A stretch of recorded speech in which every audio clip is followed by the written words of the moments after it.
Hi guys, welcome to JK in UK. I hope all of you are doing well. आज हम बात करते हैं एक्सीडेंट रिपोर्ट के बारे में। Accident report in day care and play school और नर्सरी में क्या होता है, क्यों ये पेरेंट्स से साइन कराते हैं और इंडिया के कंपैरिजन में क्या क्या डिफरेंसेस है, ये सब हम लोग अभी जानेंगे। पहले बात करते हैं इंडिया का। जब मेरा लड़का 3 साल का था, वो इंडिया में कोई भी प्ले स्कूल में जाता था, तो 3 साल से पहले भी कोई भी प्ले स्कूल में आप किसी भी बच्चे को डालते हो तो वहाँ पे वो लोग खेलते हैं और जो भी एक्टिविटीज़ करते हैं, कभी कभी इधर उधर भागते हैं तो कभी कभी चोट लग जाता है। तो जब पेरेंट्स कलेक्ट करने आएंगे तब जाके वो लोग बता देते हैं कि ऐसा ऐसा ऐसा कोई छोटा मोटा इंसिडेंट हुआ तो इसको ऐसा चोट लगी है, हम लोगों ने इसे पट्टी बांध दी है, ये वो वर्बली बोला जाता है। ठीक है, ये इंडिया में ऐसा सिस्टम है। बट यूके में क्या है, अगर कुछ हो जाता है जब स्कूल में है, इवन जब स्कूल में नहीं भी है, मतलब अगर घर पे भी है, घर में भी कुछ हो जाता है, छोटा सा चोट कहीं हाथ पे, सर पे या कहीं पे भी स्मॉल स्क्रैच भी होगा, तो वो लोग क्या करते हैं, जैसे ही बच्चे को हर दिन वो लोग देखते हैं ना, कुछ भी चेंजेस है शक्ल में या हाथ में, कहीं भी थोड़ा सा भी चोट होता है ना, एक पेपर रहता है उन लोगों के पास, एक्सीडेंट रिपोर्ट बोल के, और उसमें लिखना स्टार्ट कर देता है कि कौन से बॉडी में कौन से लोकेशन पे क्या चोट है और उनका क्या नेक्स्ट स्टेप है, इसके बारे में वो सब भी लिखा जाता है। तो एक दिन क्या हुआ था, मेरा लड़का इधर उधर भाग रहा था तो सर पे, स्पेशली यहाँ पे चोट लगी थी। बहुत छोटा सा चोट है, जस्ट एक स्लाइट स्क्रैच जैसा निशान है और उसमें से लाइटली खून आया हुआ था। वो घर पे हुआ था। तो नेक्स्ट डे मैं स्कूल लेके गई और छोड़ी थी। छोड़ने के बाद जब मैं रिटर्न में लेने गई थी तब वो लोग मुझे ये एक पेपर दिखाते हैं, बोलते हैं इसमें साइन कीजिए, इसको चोट लगा है। मैंने देखा, पढ़ा वो पेपर में, बॉडी में कौन सा पार्ट में कहाँ पे लगा है, वो पिक्चर के रिप्रेजेंटेशन के साथ क्लियरली वहाँ पे मेंशन था। तो वो लोग मुझसे पूछे कि ये आप पहले से ही जानते हो कि नहीं। मैंने बोला था ये घर पे हुआ है, ऐसा भागने की वजह से विंडो लग गया था सर पे तो चोट लगी है। तो वो लोग ऑलरेडी वहाँ पे इंफॉर्मेशन कुछ लिख के रखे हैं कि ऐसा चोट लगा हुआ है। तो पेरेंट्स को हम लोग इन्फॉर्म भी करे हैं बोल के वहाँ पे लिखा हुआ था और मुझे साइन करने को बोले, मैंने साइन करके दे दिया है। उसके अलावा भी और कुछ अगर ऐसा थोड़ा सा बड़ा चोट भी होता है ना, तो ये लोग रिकमेंडेशंस लिखते हैं, पहले आप डॉक्टर के पास जाओ, डॉक्टर का सर्टिफिकेट, मतलब डॉक्टर से एक नोट चाहिए हम लोगों को। वो नोट स्कूल जा सकता है कि नहीं, उसमें लिख के रहना चाहिए। तो अगर वैसा नोट उन लोगों को मिलेगा मेरे तरफ से, तभी वो नेक्स्ट डे से प्ले स्कूल या नर्सरी डे केयर में वो लोग वापस लेंगे। एज सच वो लोग बहुत ध्यान रखते हैं कि कोई अगर इन्फेक्शन विन्फेक्शन है, पस जैसा कुछ निकला हुआ है किसी चोट से, तो वो लोग बच्चे को घर पे रहने का सलाह देते हैं और डॉक्टर एडवाइस फॉलो करने के लिए बोलते हैं, आने नहीं देते हैं, वापस ले जाने के लिए बोल देते हैं। तो ये सब मेरे साथ पर्सनली हुआ था। कभी एक चोट लगा था और उसमें से पस निकलने लगा, तो हम लोग बैंडेड वगैरह सब लगा के ही भेजे थे।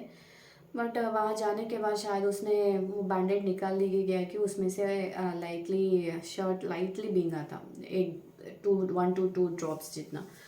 तो इमीडिएटली वो लोग वहाँ पे फिर से दूसरा टेप लगा दिए और उन्होंने एक एक्सीडेंट रिपोर्ट फिर से बनाई और उन्होंने कहा कि कल से आप इसे नहीं भेजना चाहिए और डॉक्टर से नोट लिखवा के आइए और एंटीबायोटिक ट्रीटमेंट होना चाहिए और डॉक्टर का सजेशन के बिना हम लोग वापस इसे नहीं लेंगे स्कूल डे केयर के अंदर। तो मैं नेक्स्ट डे इमीडिएटली डॉक्टर का अपॉइंटमेंट ली थी। उसके बाद वहाँ जाने के बाद वो लोग चेक किए and they were like it is okay, he can go to school. And वो लोग एक्चुअली एक लेटर मांगे, लेटर या नोट लिख के आना चाहिए डॉक्टर से बोले थे। यहाँ पे डॉक्टर से कोई भी लेटर लेना ना, तो वो एनएचएस के साइड से नहीं आती है कोई भी लेटर, वो डॉक्टर अपना खुद का पर्सनली लिख के देना होता है। तो उसके लिए यहाँ पे चार्जेस होते हैं। एज सच सब कंसल्टेशन ये सब NHS के थ्रू होता है, तो ये सब फ्री होता है, क्योंकि ऑलरेडी हम लोग जब इमिग्रेट होके आते हैं तो IHS पे करते हैं, जो मेडिकल रिलेटेड फ़ी होता है, तो वो 1 साल के लिए भर के यहाँ पे आते हैं। तो उसमें सब कंसल्टेशन और मेडिकेशन बच्चों के लिए फ्री होता है। मेरे प्रीवियस वीडियो में ये सब चीज़ मैंने आपको बताया था। तो लाइक अगर एडिशनली कुछ लेटर्स चाहिए या मतलब कुछ नोट लिखवाना है डॉक्टर से, तो they will charge you heavily. Like minimum एक छोटा सा लेटर भी चाहिए, कोई छोटी सी रीज़न के लिए भी, तो 40 पाउंड से शुरू होता है यहाँ पर। मैं इंग्लैंड में रेडिंग में रहती हूँ, तो यहाँ पर तो 40 पाउंड से शुरू होता है। बट डिपेंड्स ऑन केस कि कितना कॉम्प्लिकेटेड है, क्या है वो लेटर, उसके हिसाब से रेट्स चेंज होते हैं। वो आपको हॉस्पिटल में पे करना होता है, हॉस्पिटल या क्लिनिक वॉटेवर। तो लकीली क्या है, इन लोगों के पास SMS भेजने का सिस्टम होता है। जब भी आपको डॉक्टर्स का अपॉइंटमेंट मिलता है, कभी कभी फेस टू फेस अपॉइंटमेंट मिलता है, कभी कभी टेलीफोनिक अपॉइंटमेंट मिलता है। जब आपको टेलीफोनिक अपॉइंटमेंट मिलता है ना, डॉक्टर से कॉल आता है तो अननोन बोल के आता है लिखा हुआ फ़ोन पे, कोई नंबर डिस्प्ले नहीं आता है। तो ये लोग फिर SMS भी कर सकते हैं अपने मोबाइल पे। तो मैंने रिक्वेस्ट किया टू अवॉइड ये लेटर का चार्जेस, ये सब बहुत हेफ्टी लग रहा था, तो मैं वो सब अवॉइड करने के लिए उनको बोला कि आप SMS कर सकते हो। तो उन्होंने बोला कि हाँ, SMS would be better, you could save some fee from this. तो SMS उन्होंने किया which is free of cost. वो SMS में जो नोट ही लिखे थे डे केयर के लिए कि ये फिट है, जा सकता है, इसे कोई भी प्रॉब्लम नहीं है, ऐसा कुछ लिखा हुआ था। तो मैंने वो चीज़ डे केयर वालों के साथ शेयर किया, तो वो लोग अलाउ करना स्टार्ट कर दिए। तो ये सब होता है यहाँ पे। सिस्टम थोड़ा कॉम्प्लिकेटेड जैसा, मतलब छोटी छोटी चोट भी लगती है ना, बहुत माइनर चोट भी लगती है, तो इतना बड़ा मतलब एक रिपोर्ट ही लिख देते हैं, उसमें ये हुआ वो हुआ लिख देते हैं, एंड ऑल दिस डॉक्टर के पास कंपलसरीली जाना होता है, इतना कुछ देखने को होता है। बट इंडिया में ये सब चीज़ों का उतना वो नहीं रखते हैं। हाँ, एक्चुअली ये एक तरह से UK में जो प्रोसीजर फॉलो कर रहे हैं ना, वो मोस्टली इसलिए कि पेरेंट्स को ये भरोसा दिलाता है कि दूसरे बच्चे के वजह से बाकी सब बच्चों को कोई चीज़ की वजह से अफेक्ट ना हो। लाइक अगर किसी बच्चे को चोट लगी और उसमें पस निकल रहा है, वो पस छूता है, बाकी टॉयज छूते हैं, वो छूने के बाद दूसरों को इन्फेक्शंस फैल सकते हैं। तो ये सब रीजंस के वजह से ये सब उन लोगों को न्यूसेंस, जनरली यहाँ पे न्यूसेंस उन लोगों को झेलना नहीं है, तो they just take all the precautions कि दूसरे बच्चों को, सभी बच्चों को इक्वली देखा जाता है, और ऐसे ही वो लोग प्रोटेक्ट करना चाहते हैं, एक इन्फेक्शन होने दो, वायरल होने दो, कुछ भी। तो ये सब स्ट्रिक्टली फॉलो करते हैं, स्ट्रांगली बिलीव करते हैं इसमें। और इतना सारा प्रोसीजर भी, टाइम वेस्टिंग भी है कभी कभी, ये छोटे मोटे छोट के लिए भी डॉक्टर के पास जाना होता है।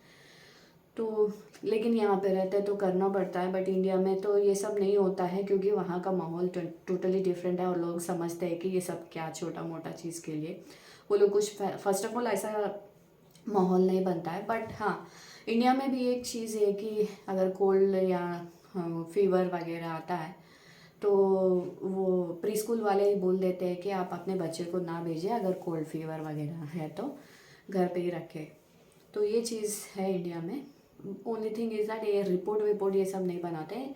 बट UK में क्या है, हर चीज़ का डॉक्यूमेंटेशन बहुत होती है, बहुत नहीं, मिनिमल डॉक्यूमेंटेशन तो रखते हैं, रिकॉर्ड्स रखते हैं स्कूल में। I mean day care related, like pre school हो, डे केयर हो, नर्सरी हो, यहाँ पे रिकॉर्ड्स रखते हैं, क्योंकि ये बहुत सेंसिटिव मैटर्स होते हैं यहाँ पे। आई होप ये इन्फॉर्मेशन आपको यूज़फुल रहा कि यहाँ पे बच्चों का एक्सीडेंट रिपोर्ट बोले तो क्या होता है, क्योंकि फ़र्स्ट टाइम मैं भी सुन के ये शॉक हो गई कि ये क्या एक्सीडेंट हुआ इतना बड़ा बोल के। तो यही चीज़ है।